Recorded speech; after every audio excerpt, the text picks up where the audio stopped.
I've had moments of losing momentum recently, and I'm really, really remembering just how tough that could be. I'm really experiencing how when you lose that momentum, it's hard to get it back. It's hard to get started again. And so, my message to you for right now, for today, is when things come up, because life will happen, do your best to not stop. You could slow down. Just don't lose that momentum. Don't go to zero.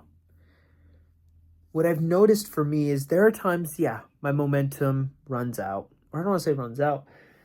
My things come up and it halts me. Like the momentum is gone. And then I have to get started again. And it's usually a multi-day, if not multi-week process of getting back to that speed. I also realized that I haven't had the best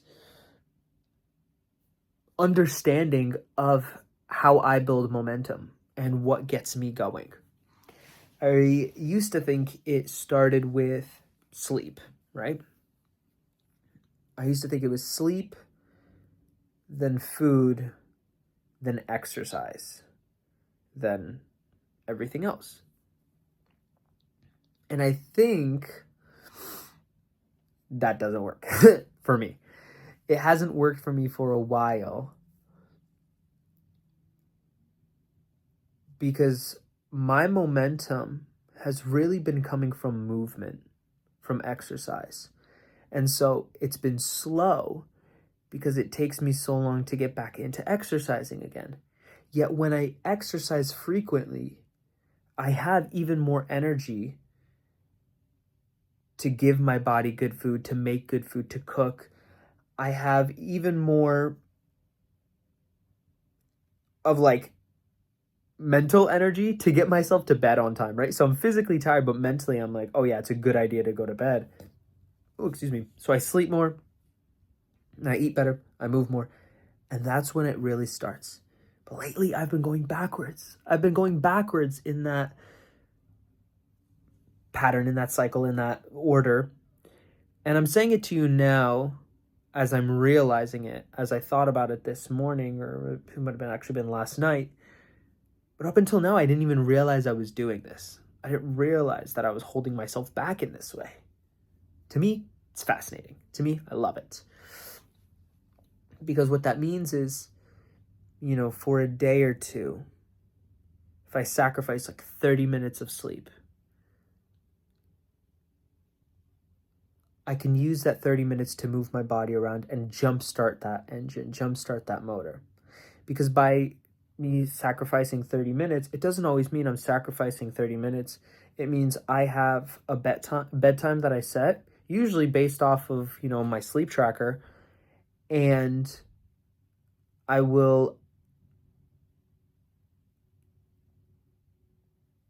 basically shift my sleep schedule by 30 minutes. I had to really think about that for a second. I was like, where's the 30 minutes leaving? It's in the morning, right? And every once in a while, I have to go to sleep at just whatever time I can and wake up 30 minutes earlier than I normally would.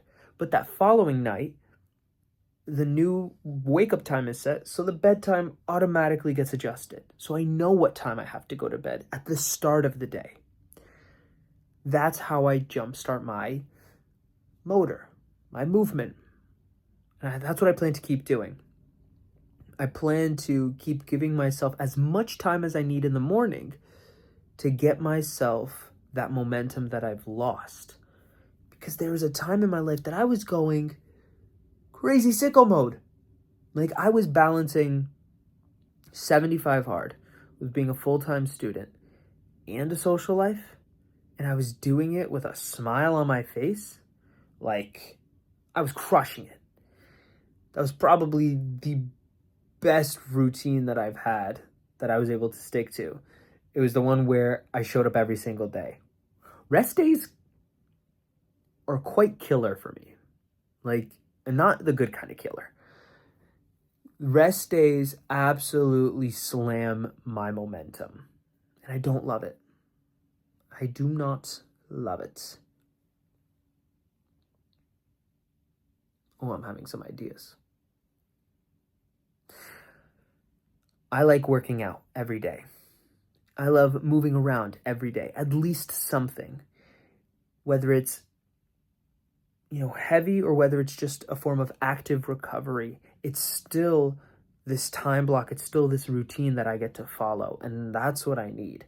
I don't need the type of rest day where I do nothing. I need the type of rest day where I still move my body around. I still get my heart rate up. I still go.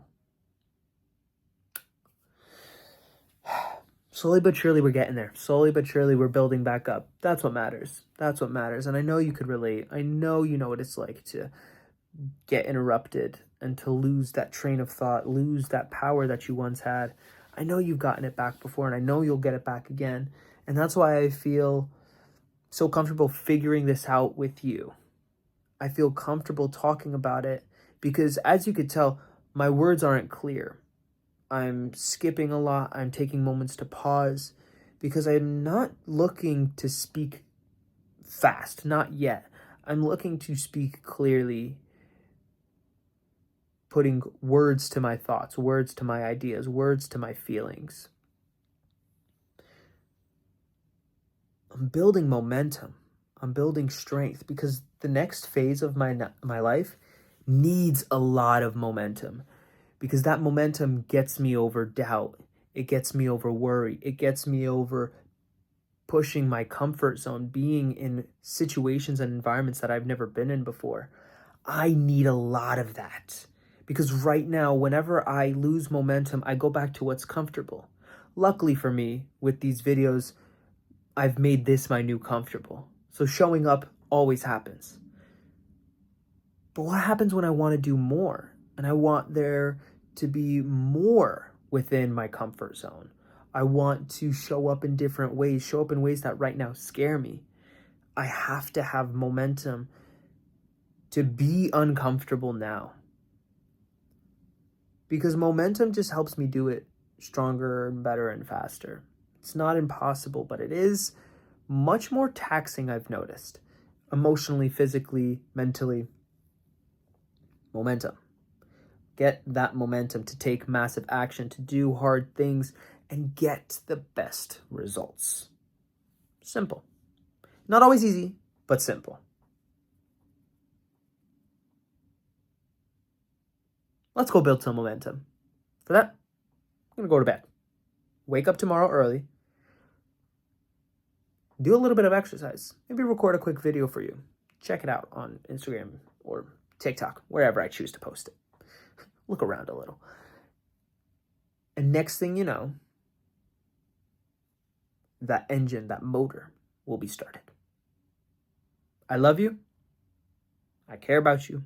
I want the best for you. Just remember to always fill up with the love. And I look forward to seeing you in the next one. Okay? I love you.